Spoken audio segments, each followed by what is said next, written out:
वैसे तो बहुत ज़ॉम्बी आपने देखे होंगे। कहा जाता है कि ऐसे ज़ॉम्बी अफ़गानिस्तान में मौजूद हुआ करते थे,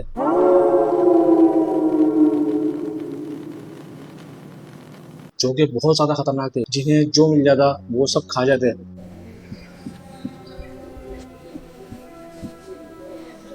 वो कच्चा गोश्त भी खा जाते थे। वो नशे के इतने बदतरीन आदी हो चुके थे,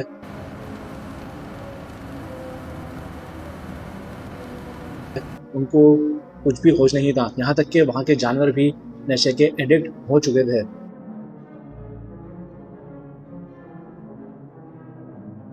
अब इसकी सबसे बड़ी वजह क्या थी? क्यों उनके साथ ऐसा हो रहा था? इसकी वजह थी पूरी दुनिया में हेरोइन सप्लाई करने वाला सबसे बड़ा जो मुल्क था वो था अफ़गानिस्तान।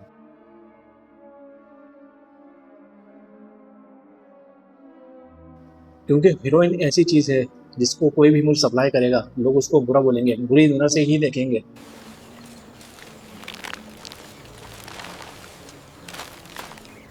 इसलिए बहुत सारे लोग अफ़गानिस्तान गए, वहाँ पर जाके सप्लाई की। 30 chests ready for transport. Very well. We must be swift. वहाँ से बैठ कर ये लोग सप्लाई को एक्सपोर्ट करते थे और बहुत बड़ी तादाद में पैसे कमाते थे। ब्रिटिश हुकूमत जब वो एशिया पे कंट्रोल किए हुए थे, यही हीरोइन चाइना को सप्लाई करके अच्छी खासी रकम कमाते थे।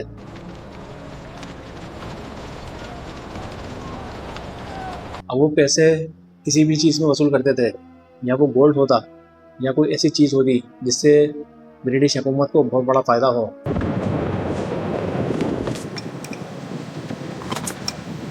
इसी तरह जनवरी में पाउडर को दवाई बोल के पूरी दुनिया में मुतारिफ कराया गया।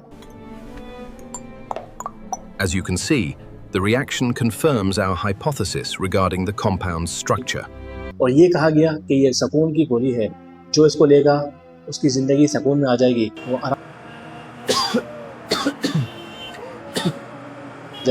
आराम से ज़िंदगी गुजारेगा, उसको ना कोई टेंशन होगी, ना कोई फिक्र होगी, सिर्फ एक गोली लेनी है। लेकिन बात ये थी कि ये गोली थी बहुत महंगी, इसकी कीमत बहुत ज़्यादा थी, ये सिर्फ वीआईपी लोग ले सकते थे।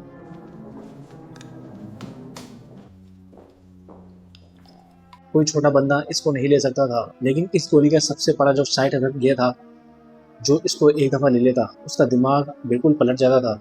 जब तक वो दूसरी दफ़ा गोली ना ले ले, उसको सुकून नहीं मिलता था।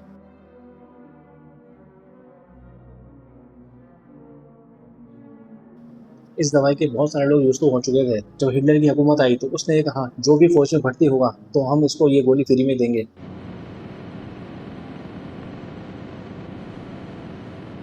ये बोल के उसने बहुत सारे लोग फौज में भर्ती कर लिए। जैसा कि आपने गेम में देखा होगा, जैसे ही बंदा इंजर्ड हो जाता है तो उसके पास एक इंजेक्शन होता है जो कि फ़ौरन लगाता है। ये बिल्कुल उसी तरह से इंजेक्शन काम करता था। ये रियल लाइफ इंजेक्शन उनके पास हुआ करता था। वो पहले इंजेक्शन लगाते, फिर वो लड़ा करते थे। जिस वजह से उनको कोई तकलीफ नहीं होती थी। इस पर हम एक अलग से डॉक्यूमेंट्री आपको बना के दिखाएंगे, उसके लिए प्लीज़ सब्सक्राइब। लेकिन वह गुजरता गया। अब सबसे बड़ा मसला था पैसों को सप्लाई करने का, क्योंकि इतनी बड़ी रकम को सप्लाई करना बहुत ज़्यादा मुश्किल हो रहा था।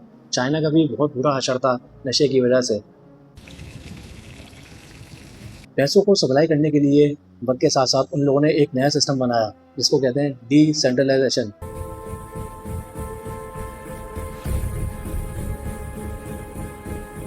जी हाँ, बिटकॉइन। ये बिल्कुल उसी तरह से काम करता था जो आपकी नज़र से बिल्कुल ओझल है।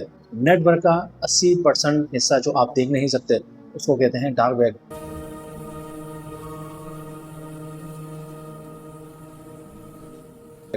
इस पे सारी डीलिंग होती है, असले की डीलिंग, हेरोइन की, पाउडर की डीलिंग, क्रिस्टल, किसी किस्म का भी नशा हो, यहाँ पर आपको आराम से मिलता है। और यहाँ पर पैसे भी आराम से ट्रांसफ़र होते हैं बिटकॉइन के ज़रिए से। यहाँ पर आप हर वो चीज़ कर सकते हैं जो कि इनलीगल है।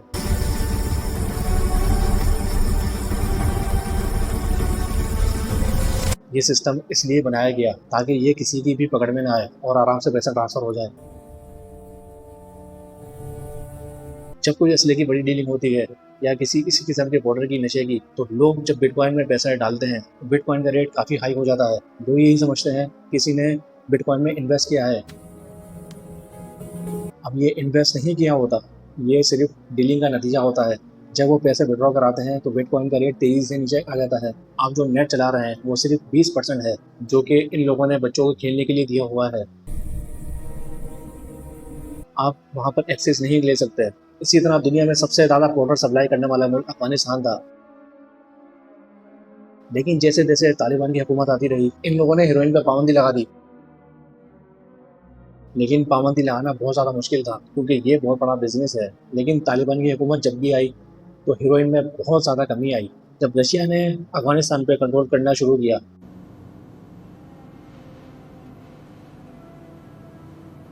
हेरोइन की काश्तकार बहुत ज़्यादा बढ़ा दी गई। इसी तरह जब अमेरिका ने अफगानिस्तान पर हमला किया और कब्जा करने की कोशिश की, फिर हेरोइन की काश्तकार में बहुत बड़ा इजाफा हो गया, जो कि वहाँ से बैठ के पूरी दुनिया में सप्लाई होती थी, जिसमें बहुत बड़ा प्रॉफिट होता था, क्योंकि ये नशा अमीर लोगों का नशा है या गरीबों का नशा बिल्कुल भी नहीं है।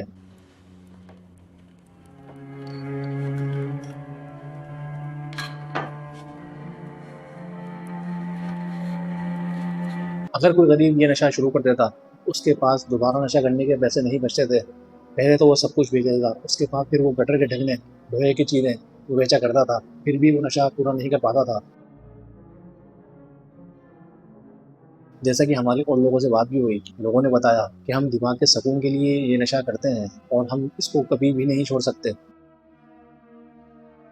अब मौजूदा दौर में अफगानिस्तान पर तालिबान का कंट्रोल हो रहा है, इसलिए हेरोइन की कीमत बहुत ज़्यादा हाई हो रही है। लेकिन बताया ये जा रहा है 2027 तक स्टॉक बाकी है, उसके बाद पाउडर की कीमत बहुत ज़्यादा हाई हो जाएगी, जो कि बहुत ज़्यादा मुश्किल से मिलेगा। आप इस बारे में क्या कहते हैं? लाजमी हमें इनबॉक्स में बताइएगा। मज़ीद ऐसी डॉक्यूमेंट्री देखने के लिए प्लीज़ सब्सक्राइब।